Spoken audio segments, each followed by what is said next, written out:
Please do subscribe, hit the bell icon, get the notification.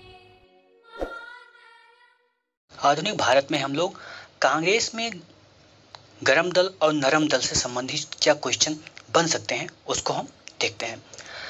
Congress के नरम दल नेताओं की आंदोलन की पद्धति क्या थी? राम वाम बद्ध आंदोलन। वह आंदोलन जिसके कारण भारतीय राष्ट्रीय कांग्रेस में क्या हुआ? विभाजन हुआ जिसके कारण नरम दल और गरम दल का क्या हुआ? उद्भव हुआ। किसके कारण? स्वदेशी आंदोलन का प्रभाव था। अधिकतर नरम पंथी नेता थे। कहां से? शहरी क्षेत्रों से थे। 1904 से लगातार भारत को स्वशासन देने पर कौन बल दे रहा था? दादा भाई नौरोजी बल दे रहे थे। बाल गंगाधर तिलक, मदन लाल, उधम सिंह, गोपाल कृष्ण गोखले में से कौन जो उग्रपंथी नहीं है? तो गोपाल कृष्ण गोखले उग्रपंथी नहीं है। भारतीय राष्ट्रीय कांग्रेस पर प्रार्थना, याचना और विरोध की राजनीति का आरोप कौन लगाता था? कौन लगाते थे? बाल गंगाधर तिलक। कांग्रेस की प्रार्थना और याचना की नीति अंततोगत्वा समाप्त हो गई। किसके नेतृत्व में? बाल गंगाधर के नेतृत्व में। भारतीय राष्ट्रीय आंदोलन गरम पंथियों के प्रभावाधीन कब से आई? 1906 के बाद से भारतीय राष्ट्रीय आंदोलन गरम पंथियों के प्रभावाधीन आई। अरविंद घोष, दादा भाई नौरोजी, जीके गोखले, एस.एन. बनर्जी में से कांग्रेस के गरम दल से संबंधित कौन था? तो अरविंद घोष गरम दल से संबंधित थे। राष्ट्रीय आंदोलन में बाल गंगाधर तिलक, दादा भाई नौरोजी, यमजी रानाडे, गोपाल कृष्ण गोखले में से नरम दलीय के तौर पर कौन नहीं जाना जाता है? तो बाल गंगाधर तिलक। शेर ए पंजाब के नाम से मशहूर हैं कौन? लाला लाजपत राय। आगे देखते हैं हम लोग। फिरोज शाह मेहता, दादा भाई नौरोजी, गोपाल कृष्ण गोखले, लाला लाजपत राय में से भारतीय राष्ट्रीय कांग्रेस में उदारवादी से जुड़ा नहीं था। कौन नहीं जुड़ा था? लाला लाजपत राय। लाला लाजपत राय ने अपना राजनीतिक गुरु किसे माना? मैजनी को माना। गोपाल कृष्ण गोखले, बाल गंगाधर तिलक एवं होम मदन मोहन मालवीय में से मध्यम वर्गीय कौन नहीं था? तो बाल गंगाधर तिलक। स्वदेशी के समर्थक थे कौन? अरविंद घोष। भारतीय अशांति के जनक के रूप में जाना जाता है किसे? लोकमान्य तिलक को। क्या? लोकमान्य तिलक को। अब लोकमान्य तिलक को भारतीय अशांति के जनक किसने कहा? तो ये भी देख लेते हैं। बाल गंगाधर तिलक को अशांति का जनक कहा किसने? वैलेंटाइन सिरोल ने। किसने कहा? वैलेंटाइन सिरोल ने। बाल गंगाधर तिलक को सजा के पश्चात जिसने दया की वकालत की थी और कहा था? क्या? बीजी तिलक को सजा के पश्चात जिसने दया की वकालत की थी और कहा था कि संस्कृत के एक विद्वान के रूप में तिलक में मेरी दिलचस्पी है, वह कौन है? वो है मैक्स मूलर। क्या? Max Muller. 1908 में 6 वर्ष की कारावास की सजा स्वतंत्रता संग्राम के जिस उग्रवादी नेता को दी गई वह कौन था? बाल गंगाधर तिलक। भारत के स्वतंत्रता आंदोलन के प्रारंभिक दौर में उग्रवादी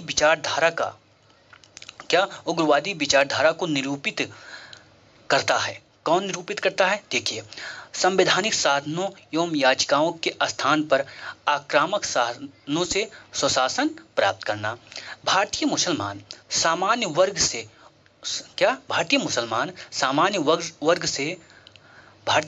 सामान्य रूप से उग्रवादी आंदोलन की ओर आकर्षित नहीं हुए। इसका कारण क्या था?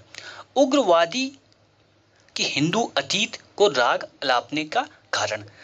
जो हिंदूवादी नेता थे वो कहते थे प्राचीन काल में जब हिंदुओं का शासन था तो सब कुछ अच्छा था। तो इस कारण जो मुस्लिम वर्ग है वो ज्यादा उग्रवादियों की तरफ नहीं झुक पाया। बाल गंगाधर तिलक सांप्रदायिकतावादी थे। बिल्कुल गलत है, उन्हें सांप्रदायिकतावादी नहीं थे। उन्होंने धर्म का राजनीतिक अस्त्र के रूप में प्रयोग किया। तो ये तो बिल्कुल उन्होंने धर्म को राजनीतिक अस्त्र के रूप में प्रयोग किया, तो ये गलत है, परंतु आज सही है। महाराष्ट्र में गणपति पर्व और श्री गणेश की पूजा किसने शुरू की थी? बीजी तिलक ने शुरू की थी, यानी कि बाल गंगाधर तिलक ने। वह व्यक्ति जिसने महाराष्ट्र के गणपति उत्सव का ऐसा कायाकल्प किया कि वो राष्ट्रीय उत्सव बन गया, कौन व्यक्ति था वो बाल गंगाधर तिलक था। आज भी देख सकते हैं गणपति पूजा। वह मुसलमान जिसने महात्मा गांधी के साथ बाल गंगाधर तिलक की अर्थी उठाई थी, कौन था? शौकत अली। अब हम लोग देखते हैं भारत में क्रांतिकारी आंदोलन से जितने क्वेश्चन बन सकते हैं उनको। क्रांतिकारियों की एक गुप्त समाज, अभिनव समाज का गठन किसने किया था? बीडी सावरकर ने। 1950 में क्रांतिकारी संगठन अभिनव भारत संगठित किया गया। कहां पर, किस प्रदेश में? महाराष्ट्र में। मित्र मेला संघ की शुरुआत किसने किया? विनायक दामोदर सावरकर। बीडी सावरकर के बारे में कुछ सही कथन हम लोगों को जानना है। उन्होंने अभिनव भारत नामक एक क्रांतिकारी संगठन की स्थापना की। ठीक है। भारतीय राष्ट्रवादियों को प्रेरित करने के उद्देश्य से उन्होंने मैजनी की जीवनी लिखी कि जिससे भारतीय सब पढ़कर राष्ट्रवाद की तरफ बढ़े। उन्होंने भारत का स्वतंत्रता संग्राम 1857 नामक एक पुस्तक लिखी है और उसमें उन्होंने 1857 के विद्रोह को क्या बताया है कि वो प्रथम राष्ट्रीय विद्रोह था। ठीक है। ब्रिटिश कैद से मुक्त होने के लिए वह चलते जहाज से कूद पड़े थे, ये भी सही है। चलिए आगे देखते हैं। हेडगेवार ने राष्ट्रीय सेवक संघ की स्थापना कब की? 1925 में की, आरएसएस की। अनुशीलन समिति की स्थापना किसने की? पी मित्रा ने की। बरिंद्र कुमार घोष के क्रियाकलापों ने जिस क्रांतिकारी संगठन को बंगाल में जन्म दिया था वो कौन सा संगठन है? अनुशीलन समिति। बाल गंगाधर तिलक को लोकमान्य विश्लेषण दिया गया क्रांतिकारी आंदोलन के दौरान ही। स्वतंत्रता आंदोलन के क्रांतिकारी आतंकवादियों के पहले महत्वपूर्ण साहसिक कार्य बर्रा डकैती का स्थान कहाँ है? स्वतंत्रता आंदोलन के क्रांतिकारी आतंकवादियों के पहले महत्वपूर्ण साहसिक कार्य बर्रा डकैती का स्थान कहाँ है? पूर्वी बंगाल में। मुजफ्फरपुर में किंग्सफोर्ड की हत्या का प्रयास कब किया गया? 1908 में। मुजफ्फरपुर बम कांड का संबंध है किससे? प्रफुल्ल चाकी से। वह व्यक्ति जिसने बड़ी बुद्धिमानी के साथ अलीपुर षड्यंत्र मामले में अरविंद घोष को बचा लिया था, किसने बचाया था? चित्तरंजन दास ने। हिंदुस्तान रिपब्लिकन एसोसिएशन की स्थापना कब हुई? 1924 में। यह हिंदुस्तान रिपब्लिकन संगठन की स्थापना कहाँ हुई? कानपुर में हुई। भगत सिंह, चंद्रशेखर आजाद, राम प्रसाद बिस्मिल तथा शिव प्रसाद वर्मा में से हिंदुस्तान रिपब्लिक एसोसिएशन का सदस्य नहीं था। कौन नहीं था? शिव वर्मा नहीं थे।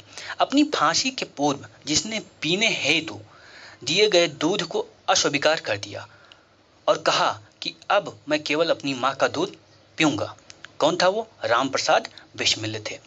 सरफरोशी की तमन्ना अब हमारे दिल में है, देखना है जोर कितना बाजुए कातिल में है। ये पंक्ति लिखी किसने? राम प्रसाद बिस्मिल। अंग्रेजी सरकार ने काकोरी षड्यंत्र के मामले में फांसी पर किस राष्ट्रवादी या किस क्रांतिकारी को चढ़ा दिया? राम प्रसाद बिस्मिल को। काकोरी षड्यंत्र केस कब हुआ? 1925 में। चलिए आगे चलते हैं। राम प्रसाद बिस्मिल, रोशन सिंह, भगत सिंह, अशफाक उल्लाह खां क्रांतिकारियों में से काकोरी षड्यंत्र केस से जुड़ा कौन क्रांतिकारी नहीं था? कौन? भगत सिंह नहीं थे। चलिए, सचिंद्र नाथ बख्शी, मुकुंदी लाल, चंद्रशेखर आजाद, मनमथ नाथ गुप्त में से काकोरी कांड से जुड़ा वह क्रांतिकारी जो मुकदमे से बच निकला था, कौन? चंद्रशेखर आजाद। आगे देखते हैं। अशफाक उल्लाह खां, राजेंद्र नाथ लहरी, रामप्रसाद बिस्मिल, चंद्रशेखर आजाद में से वह जो काकोरी षड्यंत्र कांड से में फांसी की सजा से बच निकला था, कौन थे? चंद्रशेखर आजाद। काकोरी कांड मुकदमे में सरकारी वकील कौन थे? जगत नारायण मुल्ला। दरो दीवार पे हसरत की नज़र करते हैं, क्या दरो दीवार पर हसरत की नज़र करते हैं, खुश रहो अहले वतन हम तो सफ़र करते हैं। ये किसका लाइन है? वाजिद अली शाह का। हिंदुस्तान सोशलिस्ट रिपब्लिकन एसोसिएशन गठित की गई किसके द्वारा? चंद्रशेखर आजाद के द्वारा। बाहरी ब्रिटिश सरकार को सुनाने हेतु केंद्रीय विधानसभा में 8 अप्रैल 1929 को बम फेंका गया, किसके द्वारा? भगत सिंह और बटुकेश्वर दत्त के द्वारा। हिंदुस्तान सोशलिस्ट रिपब्लिकन एसोसिएशन के संस्थापक नेताओं में से कौन थे? भगत सिंह। सचिंद्र सन्याल द्वारा स्थापित हिंदुस्तान रिपब्लिकन एसोसिएशन का नाम बदलकर हिंदुस्तान सोशलिस्ट रिपब्लिकन एसोसिएशन कर दिया। किसने कर दिया? चंद्रशेखर आजाद ने। 1928 में हिंदुस्तान सोशलिस्ट रिपब्लिकन एसोसिएशन की स्थापना कहाँ की गई? दिल्ली में की गई। कहाँ की गई? दिल्ली में की गई। चंद्रशेखर आजाद को अंग्रेजों ने मार डाला। कहाँ पर? मुठभेड़ में। क्या? मुठभेड़ में। ठीक है, कहाँ पर? इलाहाबाद में।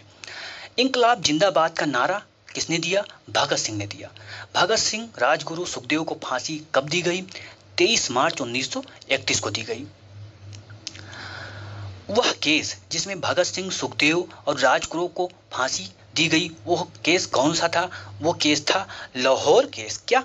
वह केस था लाहौर षड्यंत्र केस। भगत सिंह का स्मारक स्थित है कहाँ पर स्थित है? फिरोजपुर में। लाहौर षड्यंत्र केस में बटुकेश्वर दत्त, सुखदेव, सरदार भगत सिंह को तथा राजगुरु में से किसको फांसी नहीं दिया गया? तो बटुकेश्वर दत्त को नहीं दिया गया। भारतीय स्वतंत्रता के लिए फांसी पर चढ़ने वाला प्रथम रिकॉर्डेड मुस्लिम कौन है? अशफाक उल्लाह खां। क्या? अशफाक उल्लाह खां। अब कुछ मुकदमा है और उनका सही क्रम है, उसको भी जान लीजिए। पहले लाहौर मुकदमा, फिर कानपुर मुकदमा, फिर काकोरी मुकदमा और फिर मेरठ मुकदमा। ये मुकदमा को केस भी लिखा जा सकता है। Lahore case, Kanpur case, Kakori case और मेरठ केस। सबका पहला पहला अक्षर ले लीजिए, ला और का, लाका, और का और मा काम, लाका काम। ठीक है, ऐसे आप याद कर सकते हैं। हवाला क्या? हावड़ा षड्यंत्र केस कब? 1910 का है। विक्टोरिया षड्यंत्र केस या प्रकरण, आप प्रकरण कहिएगा इसको, 1914 का। लाहौर षड्यंत्र प्रकरण 1916 और 1923। काकोरी षड्यंत्र प्रकरण 1925। मुजफ्फर अहमद, यस ए डागे, शौकत उस्मानी तथा नलिनी गुप्ता जिस षड्यंत्र के लिए कैद किए गए, वो षड्यंत्र कौन सा था? कानपुर। क्या? कानपुर षड्यंत्र या कानपुर बोल्शेविक षड्यंत्र। चलिए आगे देखते हैं। प्रसिद्ध चटगांव, क्या? प्रसिद्ध चटगांव शस्त्रागार धावा आयोजित किया था। क्या? किसने आयोजित किया था? सूरसेन दादा ने। स्वतंत्रता संग्राम के सबसे कम आयु के शहीद व्यक्ति कौन है? खुदीराम बोस, 16 साल के थे। आगे देखते हैं। अभिनव भारत की स्थापना बी.डी. सावरकर। अनुशीलन समिति की स्थापना अरविंद घोष। गदर पार्टी की स्थापना लाला हरदयाल। स्वराज पार्टी की स्थापना C.R. दास। चलिए आगे देखते हैं। आगे क्या है?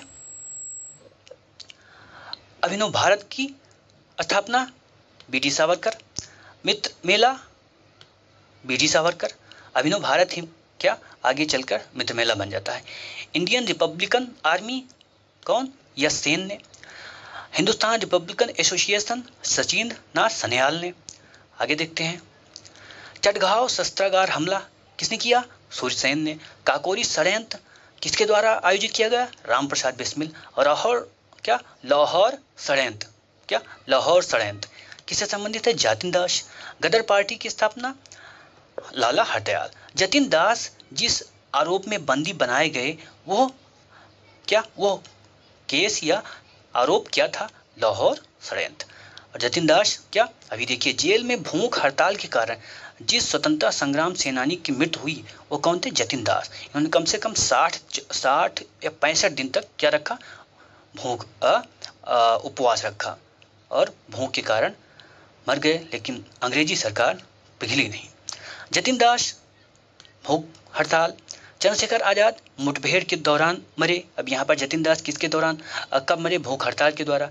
चंद्रशेखर आजाद मुठभेड़ के दौरान शहीद हुए। भगत सिंह फांसी पर चढ़ाए कल्पना दत्त आजीवन कारावास उन्हें दिया गया। आगे देखते हैं, चटगांव अरमरी रोड से संबंधित कौन है? कल्पना दत्त। अभिनव भारत विनायक दामोदर सावरकर, अनुशीलन समिति अरविंद घोष, कूका आंदोलन गुरु राम सिंह। काकोरी केस के अभियुक्तों के बचाव के लिए एक समिति का गठन हुआ। अब उस समिति का गठन हुआ, उसके अध्यक्ष कौन थे? गोविंद बल्लभ पंत। क्या? गोविंद बल्लभ पंत थे। आगे देखते हैं, रिवोल्ट ग्रुप। क्या? रिवोल्ट ग्रुप की स्थापना क्या? Surya Sen. Hindustan republican association Ram Prasad Bismil. Hindustan socialist republic association Chandrashekhar Azad. Punjab Naujawan Sabha की स्थापना भगत सिंह। अभिनव भारत अनुशीलन समिति, न्यू नेशनलिस्ट पार्टी तथा इंडियन पैट्रियाट एसोसिएशन में से क्रांतिकारी गतिविधियों में लिप्त संगठन कौन है? तो अभिनव भारत और अनुशीलन समिति। निष्क्रिय विरोध का सिद्धांत का प्रतिपादन किसने किया? अरविंद घोष। अब कुछ कथन देख लेते हैं। सुभाष चंद्र बोस ने फॉरवर्ड ब्लॉक की स्थापना की। क्या? फॉरवर्ड ब्लॉक की स्थापना की, बिल्कुल सही। भगत सिंह ने हिंदुस्तान रिपब्लिकन सोशलिस्ट एसोसिएशन के संस्थापकों में से एक है, बिल्कुल सही। राम प्रसाद बिस्मिल, राजेंद्र लहरी, रोशन सिंह, अशफाक उल्ला खां में से वह क्रांतिकारी जिसको फांसी गोरखपुर में दिया गया। किसको? राम प्रसाद बिस्मिल को। फिरोज शाह मेहता, गोपाल कृष्ण गोखले, बिपिन चंद्र पाल में से कौन एक उग्रवादी था? बिपिन चंद्र पाल। शांति घोष, सुनीति चौधरी, बीना दास, कल्पना दत्त में से वह महिला क्रांतिकारी जिसने दीक्षांत समारोह में अपनी उपाधि यानी डिग्री ग्रहण करते समय अंग्रेज गवर्नर पर गोली चलाई। कौन थी? बीना दास। आलोचना और स्वतंत्र चिंतन एक क्रांतिकारी की दो विशेषताएं हैं। ये किसका कथन है? ये भगत सिंह का कथन है। क्या? भगत सिंह का कथन है। सो इस वीडियो में हम लोग इतना ही पढ़ेंगे। अगले वीडियो में हम लोग भारत के बाहर क्रांतिकारी गतिविधियों को देखेंगे। सो आज के लिए इतना ही, फिर मिलते हैं अगले वीडियो में। तब तक के लिए जय हिंद। प्लीज़ चैनल को सब्सक्राइब कर लें।